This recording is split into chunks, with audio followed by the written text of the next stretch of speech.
Hello friends, मैं संदेश अपने यूट्यूब चैनल पर आप सभी लोगों का स्वागत करता हूं। आज हम लोग एक बहुत ही इम्पॉर्टेंट टॉपिक पे बात करेंगे। आज मैं ऐसे ही न्यूज़ देख रहा था दोस्तों, तो उसमें मुझे पता चला न्यूज़ के माध्यम से कि आज अर्थात 25 जुलाई को जेम्स एडवर्ड कॉर्बेट महोदय का जन्म हुआ था। आप सभी लोग निश्चित इनके बारे में जानते होंगे, और अगर आप नहीं जानते हैं तो आज के इस वीडियो को देखने के बाद आप इन्हें जान लेंगे, क्योंकि बहुत ज़्यादा इम्पॉर्टेंट है इनके बारे में जानना। James Edward Corbett, gym Corbett national park का नाम तो आप सभी लोग सुने होंगे, जो कि उत्तराखंड राज्य के नैनीताल जो डिस्ट्रिक्ट है वहाँ पर रामनगर में स्थित ये है जिम कॉर्बेट नेशनल पार्क। और चलिए एक बार हम पहले इसकी लोकेशन देख लेते हैं, फिर हम बात करेंगे आगे।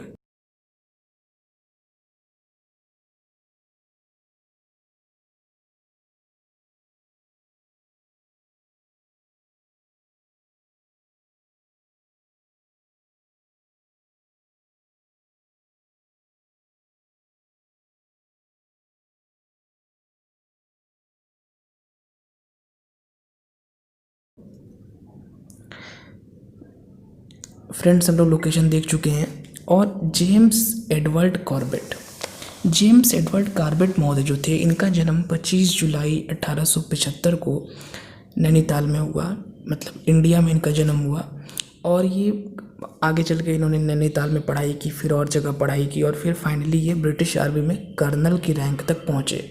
मतलब ये एक फोर्स में थे, मतलब सेना में ही थे, और प्रकृति से इनको काफ़ी लगाव था। और इनके बारे में रोचक कहानी ये है कि स्टार्टिंग में तो ये बहुत ही फेमस शिकारी के रूप में जाने जाते थे, बहुत ही फेमस हंटर थे।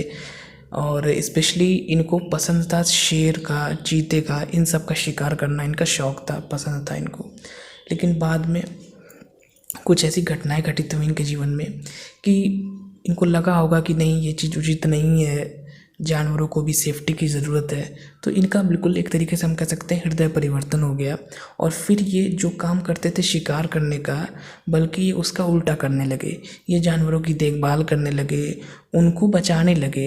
जैसे लोग जो जंगली क्षेत्रों के लोग शिकार करते थे, जनजातियाँ, उनको ये मना करते थे। उनको कह सकते हैं कि जो भी इनसे हो सकता था ये करते थे कि जिससे जानवरों की जान बच सके।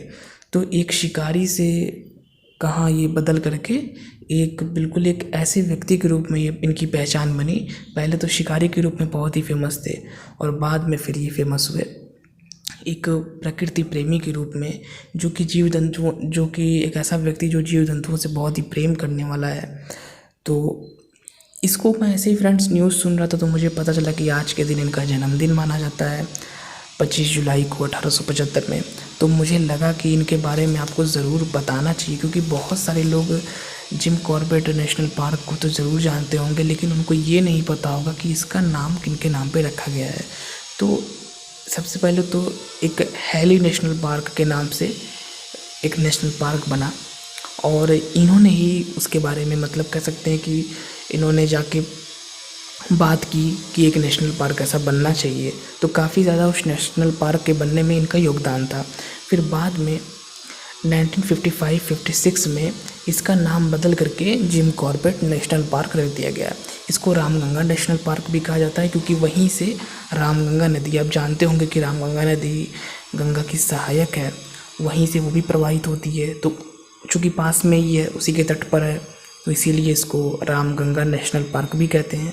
तो हैली नेशनल पार्क तो बहुत पुराना नाम है, अगर वो भी फिर भी आप दिमाग में रखिए कि Hailey national park, Ramganga national park और जिम कॉर्बेट नेशनल पार्क, ये तीनों एक ही हैं। और जो जिम कॉर्बेट नेशनल पार्क है, इसका जो नामकरण किया गया है, ये किया गया है जेम्स एडवर्ड कॉर्बेट महोदय के नाम पे, जो कि इंडिया में जन्म हुआ, एक ब्रिटिश थे और ब्रिटिश आर्मी में कर्नल थे। बाद में फिर जब ये देश हमारा आज़ाद हो गया 1947 में, फिर ये अपने परिवार सहित केन्या चले गए, और वहीं पर फिर 19 अप्रैल 1955 को केन्या में इनकी डेथ हो जाती है।